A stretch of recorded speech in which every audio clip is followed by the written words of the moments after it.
A graphic novel, a TV show. Well, it's not TV, it's HBO.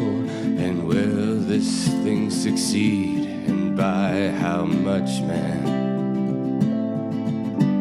And some might cheer and some might scoff because it's Damon Lindelof. But either way, we're off to watch some Watchmen. Watching Watchmen, talking Watchmen, analyzing Watchmen, and maybe arguing over Watchmen.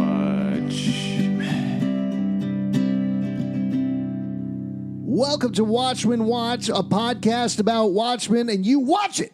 You watch it. All of you watch it. I'm Alex. I'm Justin. I'm Pete. We are going to be talking about the 10th issue of Watchmen. Two writers were approaching by Alan Moore and Dave Gibbons as we get very close here to the premiere of Watchmen on HBO. But first, a little bit of news. Justin, what's happening? Yeah, Alan Moore, our fourth host, who, it's hard to remember, but he's been here for most of the episodes, I think. I think so. At least 9 of them. 9, and this is the 10th one, so it's just, he leaves a hole when he's not here. Right. But it's, when you work with people, you want to be on time, and sometimes they're not, but you still love them. You still love those people who are not done. Fuck.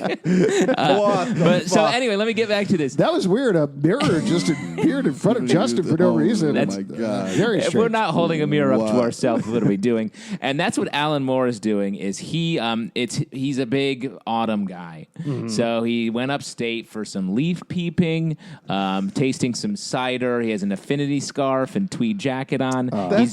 He's lost in a corn maze. So cozy. Oh, he's lost. You buried the lead there. Oh, he's lost? I think when he was texting with me, which he does a lot, he was like, I'm walking into a corn maze. And he's like, this is a fun corn maze. Then he's like, dear God, help me. I'm trapped in this corn maze. Help, help, help. And he's panicked. Why doesn't he just throw a bottle of perfume in the air? That way we'll be able to see it. I'm sure he's doing that, but that's not the clearest signal of what's happening with you. We're in the middle of the city. If he's upstate, it's going to be a little rough to see a perfume bottle he's throwing over a corn maze. But keep your eyes up in the air. If you see a perfume bottle, you are close to Mr. Alan Moore. Yes. Let's talk about this comic book. What do you guys think about that? You want to do it? We are getting down to it here. Lots of stuff going on while Laurie and Dr. Manhattan are up on Mars debating the fate of the human race, debating the fate of Earth. Down on Earth, Dan Dreiberg, a.k.a. Nite Owl, and Rorschach have been left behind, and they are trying to figure out what exactly has been going on. Is there a conspiracy? Is somebody trying to kill off masks or not? Nite Owl is still a little suspicious, but pretty on board with Rorschach's theory. And at the same time, the world is very quickly heading towards disaster, thanks to Russia and the United States escalating tensions over Afghanistan. Now, of course, the theme is right there in the title, and it's hit multiple times very hard throughout the issue. Two writers are approaching. I believe this is from Bob Dylan's song. There's a Bob Dylan quote at the end. I think the two writers thing has been in a bunch of things over the years. Yeah, but I think the two writers, oh my gosh, I'm blanking. Two writers we're approaching is from whatever that Bob Dylan song is. We're very knowledgeable about songs. We'll get it for you in a second. But you have, and Rorschach says it later in the issue, but war and depth are the two writers that we have right now. Yeah. And those are the ones that are hit over and over, starting from the very beginning when we have the approach of the president and vice president on their planes, Air Force One and Air Force Two, heading to a bunker to stay safe. We got a flash again of the comedian's button on the radar screen, with the splash being the radar ray or whatever you call it. Yeah, the little wand. Yeah, the little wand. We're knowledgeable. Yes, already I'm glad you're tuning into this podcast for our expert commentary on things in life. But yeah, we hit the two writers thing over and over and over again. What did you think about this theme? What did you take away from it? Why is it important to have in this issue right now? Right out of the gate. I mean, this is the issue where sort of all of the darkness is gathering. This is like the sad part. I think there's a lot of Bob Dylan stuff in here. 2 Hours We're Approaching, that's from All Along the Watchtower. And then it's in I've Been Waiting in the Dark Too Long is a theme here, I think. And that's also from You're Gonna Make Me Lonesome When You Go, another Bob Dylan song. So I think there's that sort of looking at the world and seeing it for what it is rather than what it's like, finally facing the darkness around you and within you. It's interesting to me, pacing-wise, that this doesn't come right after issue 8. We talked about issue 8 was the overture in a certain way. Brewer was checking in with everybody. We were setting the stage for the final act of the book. And then we went into this conversation with Laurie and Dr. Manhattan, which obviously is vitally important, but almost pacing-wise feels like a pause because it's so focused on them and so focused on the past, versus here, this does feel like it's picking right up on everything that was set up 2 issues prior. Yeah, I mean, this definitely, but this is like this is the low point. This is like right into the Act 3, the final fight, the final set piece. Yeah, so I feel like I hear you, but it does make sense here, and we need that issue with Dr. Manhattan and Laurie on Mars, because that sort of lays out some of the higher themes while this gets into the plot. Sure. Yeah, this is a lot of just moving people into the right position so we can kind of have our final showdown. But it's also, I mean, it's not just table setting. It's not just moving around chess pieces. It's also hitting that theme of doom, of apocalypse that plays throughout here. Yeah, this whole first section with Nixon and DEFCON 2 and like basically prepping for the end of the world is so scary. The parallels to today are intense. But at the same time, it's funny. Like the way that they play off the president and vice president. I believe Gerald Ford trips down the stairs like in an SNL sketch. Yeah. Noted clumsy man. Which is ludicrous. The nuclear football is actually shaped like a football as well, which to me, I almost took that as, A, it's a joke, but it also feels like a very Nixon thing to do. Yeah. That if he was president for so long, he'd be like, make it into a football. Yeah. Good. Wow. Thanks. I do think, I mean, it has a Dr. Strangelove vibe that I feel like is intentional for these first 3 pages. But it still has that dark side to it. The whole, like, it's scary. Yeah. All the reds we see in this, the art is so great. Yeah, throughout, again, John Higgins is using that red pretty liberally to push forward when there is actual danger on things. And then from there, do you want to keep walking us through this? Yeah, so then we go into Nite Owl and Rorschach, who are sort of the main characters we're with for this issue. And man, the art in this issue, like, it's just so good. It has this great, no one draws like Dave Gibbons, I feel like, anymore, with these like sort of Art Deco style, really clean lines. It reminds me of Mr. X from back in the day and a comic called Terminal City, which I really liked from Image years ago.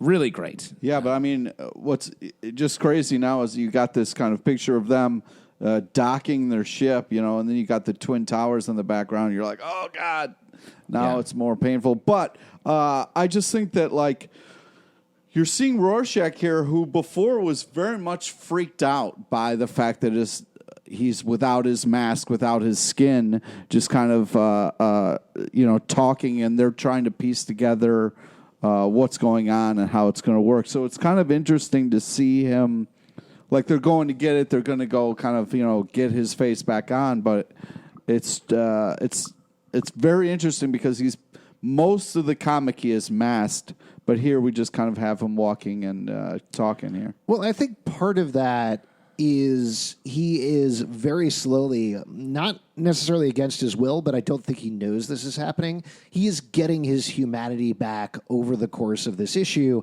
as he continues to work with Nite Owl. And as a consequence, particularly later on when they end up in the bar, they're interrogating criminals as they're trying to figure out who the mastermind is behind this plan. Nite Owl finds out that Hollis Mason was killed, and he does a very Rorschach move. While Rorschach is just interrogating a guy, Nite Owl nearly chokes the man to death. Yeah. So they're feeding off of each other in this issue. They are these two horses of war and death themselves.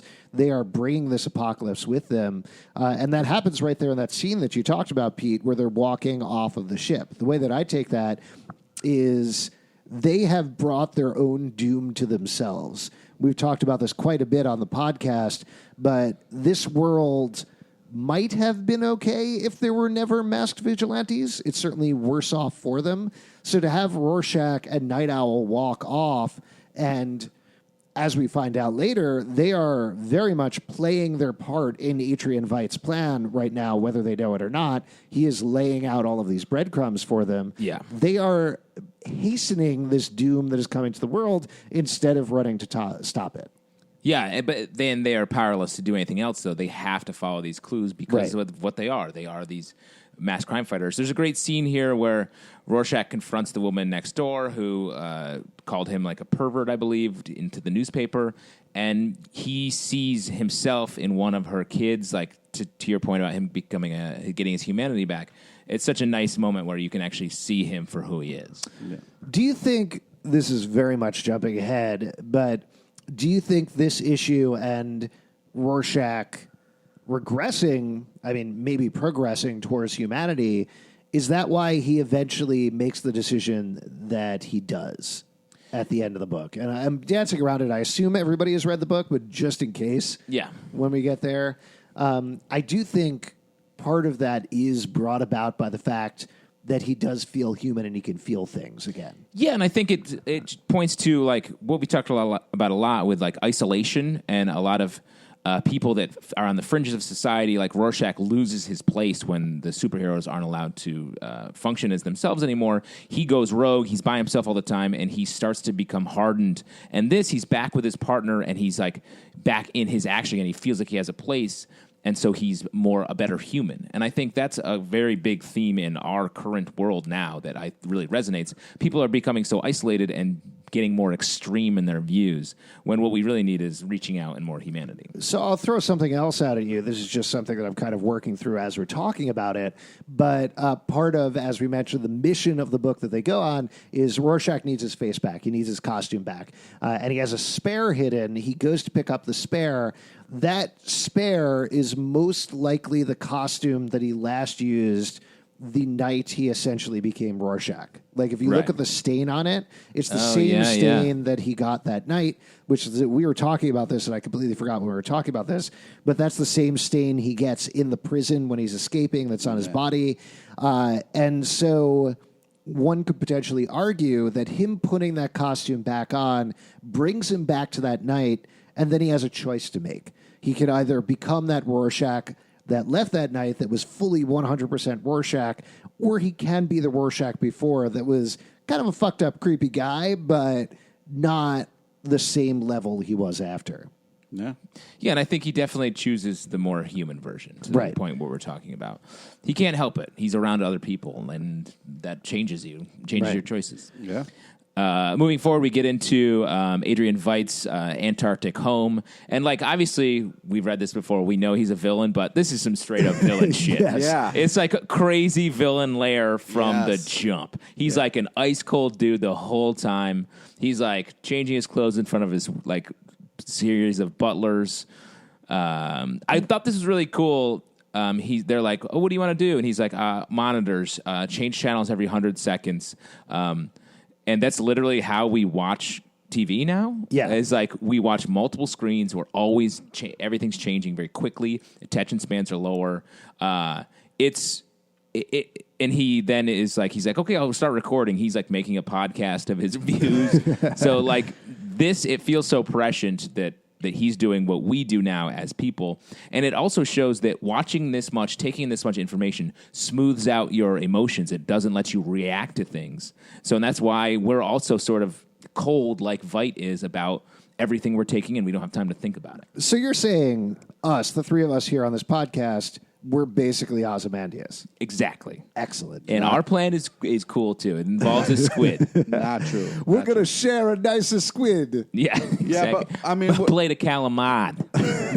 But I tell you, what's great is like this is like villain stuff before the villain stuff was really like famous. I mean, you've got Wait, what are you saying? Like the shot of him in front of his TVs, like in his big throne, stroking his evil cat, like that becomes a trope later. Like that becomes You're thinking of Inspector Gadget, right? Yes, but also James Bond is where that came from. Dr. Evil, it goes on and on. But like this really set the precedent of like this like evil overlord and a cat. And no, petting a cat has always been evil. Yeah, you think so? You ever pet a cat? Oh, no thanks. Woo, Fed a dog. Yeah, That's exactly. That purring is like growling from their stomachs. good. Yep. Wow. You don't have a cat, do you? No. Yeah. I like cats, so I had cats, but I'm evil. I'm allergic to cats. Are we just offering up stuff about our... Hey, time for cat facts. Hey, everybody, shout out a cat fact. Pete, your turn. Mine was I had one. Alex he's allergic. 2 fun facts. 2 fun cat facts. Yeah, I like cats. Cats are cool. I mean, I prefer dogs, but, no big deal. Okay, well, let's try to stick with cat facts, though. Give it a fact. You see their buttholes too much. That's another cat fact. Alex, your turn. Cat fact. They eat cat food. That's okay. Very basic fact. Expected fact there. Pete, another cat fact. Maintaining a litter box is too high maintenance. Great. That's more of an opinion. Great. That's enough for cat facts.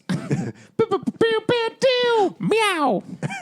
I did want to mention about the villain thing, the villain reveal in this issue, because though it's not 100% confirmed, we do get by the end of the issue, Nite Owl and Rorschach figure out, oh shit, Vight's been behind this thing the entire time, and they go to confront him to actually get the villain monologue, which we're going to get very shortly. I believe it happens next issue. And what I like about this is what I liked about the last issue, which is even if at the beginning of the last issue you started to suspect and think, oh, wait, I think Eddie Blake is Laurie's dad, it's not dragged out. By the end of the issue, you find out. And same thing with this issue. I love that. When they lay out this clear villain scenario with Adrian Veidt for the first time where he's like, yes, I'm evil. Hello.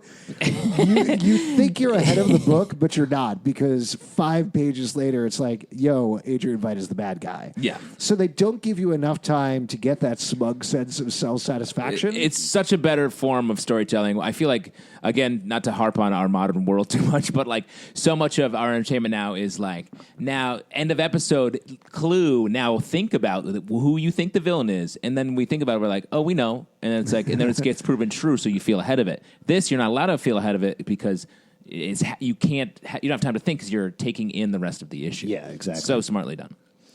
There's this great moment where he says Rorschach and Nite Owl are talking and they've been in the dark too long. I thought that was interesting from their 2 different points of view, because Dan's been in the dark because he hasn't been doing any superheroics. So he's been isolated on his own and is now bad at it, or he's a little rusty. Rorschach has been in the bleakness of his worldview because he's been isolated. And now they're just being together, they are coming toward the light. But on the other hand, owls operate in the dark. Not to look into it too much, but that would be a good thing for Dan, right? Being in the dark? In the dark. He is human. It's like Rorschach. Whoa, big reveal, Sure. Hold on. You don't know what he's like underneath this that isn't costume. time for human facts. Oh, my That's bad, later my in bad. the show. I mean, he eats mice, just like a cat. He can turn his head 360 degrees. He seems a lot like an owl. Yeah. There was that one panel where he hawked up a pellet. And then a little pellet came out. It was just little bones. Whose bones?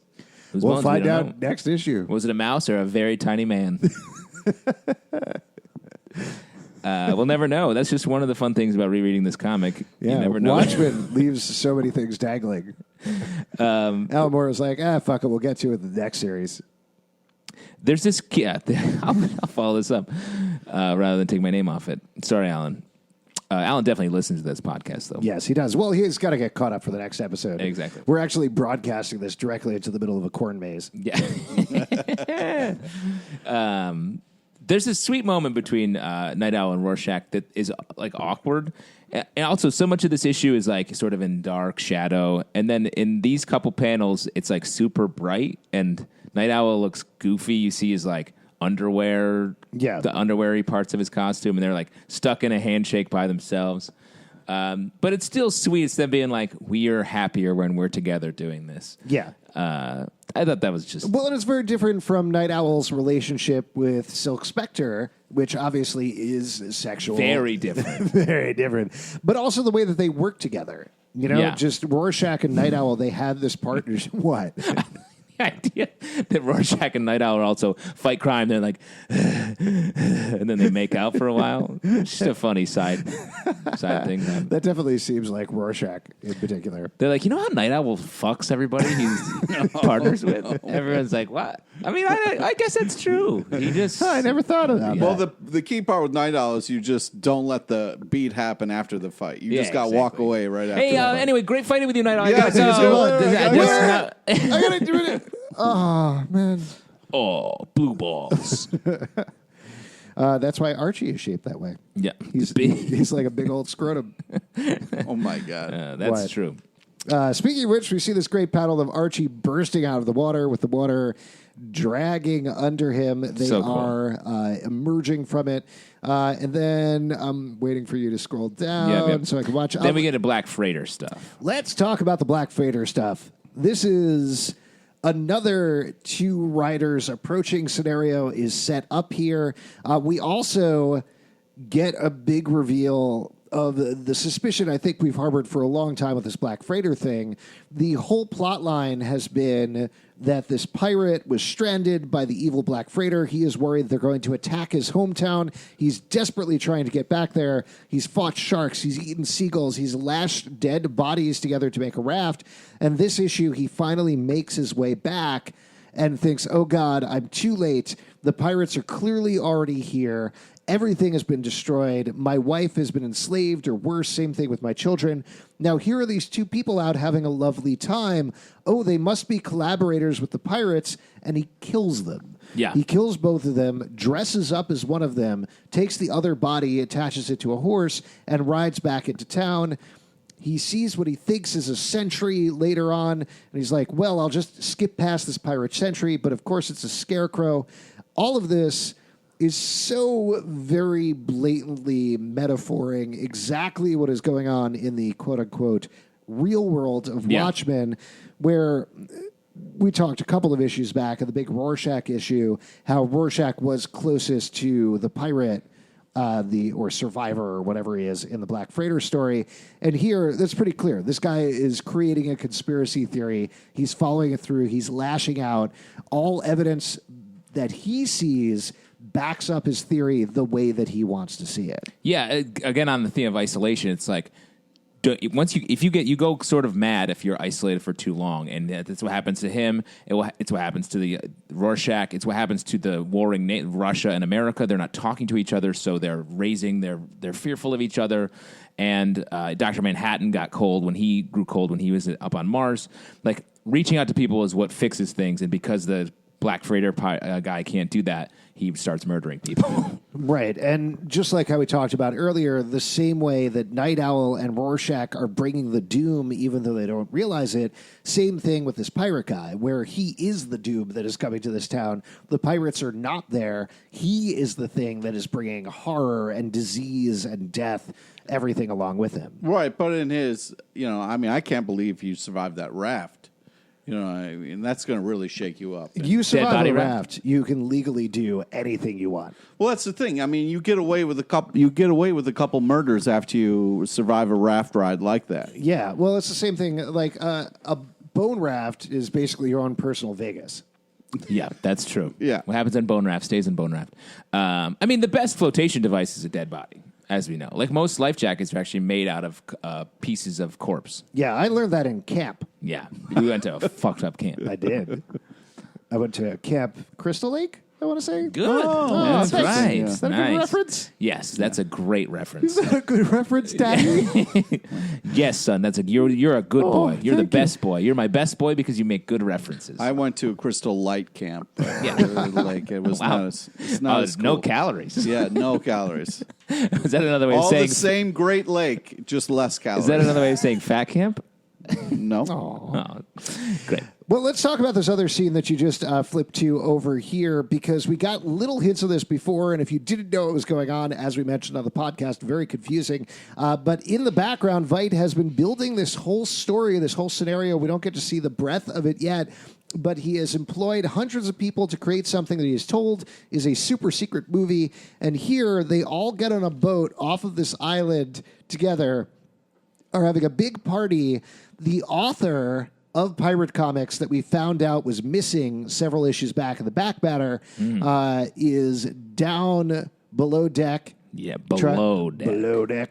Trying to make the moves on this woman that he's wanted to make the moves on for a while. When they discover there's in fact a bomb, and they all die. They all get blown up. Now, there's one moment that I wanted to talk about. It's a very human moment. I couldn't read whether there was more to it or not, but as they're starting to make love, they're down there. She notices the bomb. She's like, something's kind of biting into my back a little bit. She says, don't stop. And he says, he holds her and says, don't worry about it, my love. Hold on to me. Yeah. What's going on there? Is there something more to that? Because it felt like it was at the tip of my brain that it was referencing or bumping off of something else, but maybe it's just a moment. I think he's just like, he knows they're going to die, so he's like, trying to be comforting. Let's go out and hug. Yeah. Is it... I mean, it could be... Is it in the same position as the Hiroshima lovers? They're certainly leaving the shadow in the background, right? Yeah. It's hard to see the shadow because it's covered by a word balloon. But yeah, I think it's... I just mentioned this a bunch, but like isolation versus like reaching out. Like they're about to die, so they cling to the person they're with. That's why I wouldn't go on cruise ships for a really long time. Oh, yeah. Why? Because of that? Well, it's remember when we did that Comic-Con on the cruise ship, and that's how we slept. Yeah. Well, yeah, but I got blown up, right? Yeah. But I always we would have to every night go down and look for bombs. That's true. That was a fun Otherwise, part. I couldn't sleep. Yeah. At midnight, every night they start playing the alarms and saying, hey, everybody, bomb check. Yeah. I went to the casino, and Pete went looking for bombs. Now, we could probably not speed through, but sort of like clip through the rest of the book because we get to see them investigating the mystery. As we mentioned, they interrogate people at various bars, and then ultimately they end up in Veight's office because they're trying to find out where he is to get his help. At which point, Nite Owl puts it together.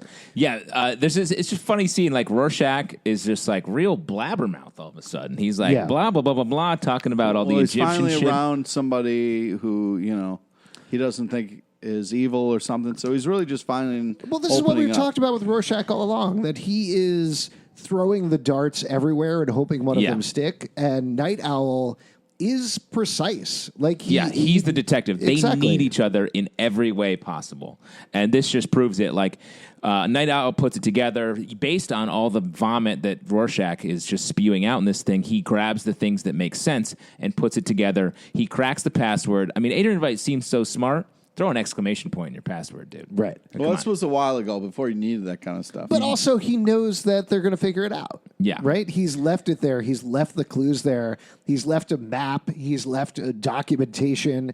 He's basically walked them right up to it so that they can come find him, as we find out at the end of the issue when he's like, everything is happening according to plan.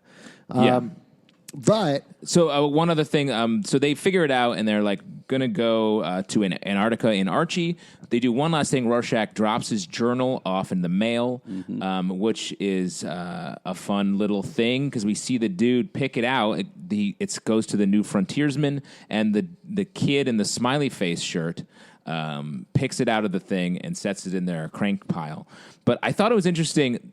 The smiley face, we were like, what does it mean? Is it just, what reference is it? And I think it's meant to be setting up the final moment of the series where it's the final punchline of the joke the comedian set into motion. And this kid is the final punchline in that his journal is found and all the truth will come out. Interesting. So that was my take from reading it here. Yeah. So then they fly off to Antarctica. We get a bit of an action sequence that happens. Beautifully drawn, very reminiscent of the Mars sequence as well, because you got the stark whites instead of the stark pinks of Mars.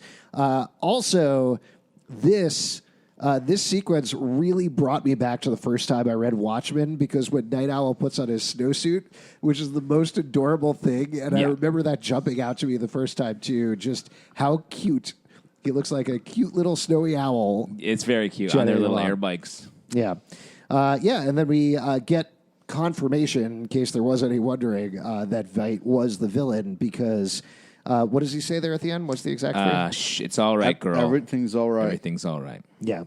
And then our back matter is all about Ozymandias, all about marketing. I think a large part of this is to show us the precision of Ozymandias, to underline, because we haven't spent a lot of time with him, that he he may not be the smartest man in the world, but he certainly has business acumen and is very precise with things. And I think it sets up that we know that he's a villain when we read the back matter, and the back matter is like him figuring out his action figure line, him changing the nostalgia perfume to Millennium, and then a self-help book geared toward healing. And it's him setting up his businesses to operate in the New World Order after his plan is carried out. It's so interesting. Like, he eliminates the Nite Owl Rorschach action figures from his toy line because he's like, they're going to be dead.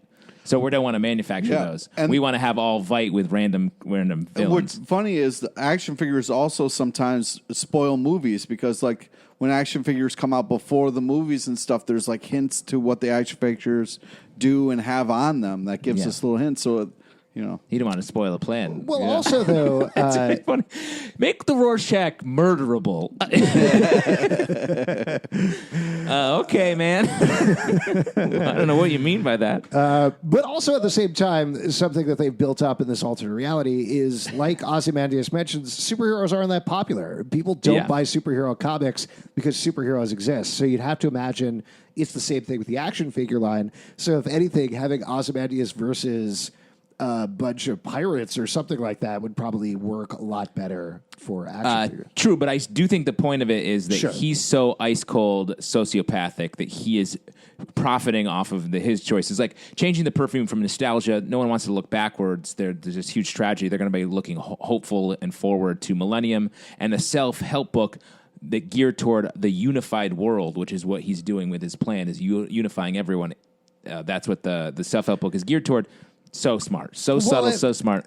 To your point about the action figures, Silk Spectre and Dr. Manhattan don't even enter into the picture. No. They're not there. He doesn't know. That may be the one thing that he actually didn't necessarily plan for is them coming back. Right. If you would like to support this podcast, patreon.com/Comic Book Club. Also, we do a live show every Tuesday night at 8 p.m. at the People's Improv Theater Loft in New York. Come on by. We'll chat with you about Watchmen. You can check out the podcast at Watchmen Watch Podcast on Facebook and Instagram, Watchmen Watch 1 on Twitter, and Comic Book Club Live for this podcast and very many more. You can subscribe and comment on iTunes, Spotify, Stitcher, Android, or the app of your choice. And remember, we tape this podcast 35 minutes ago.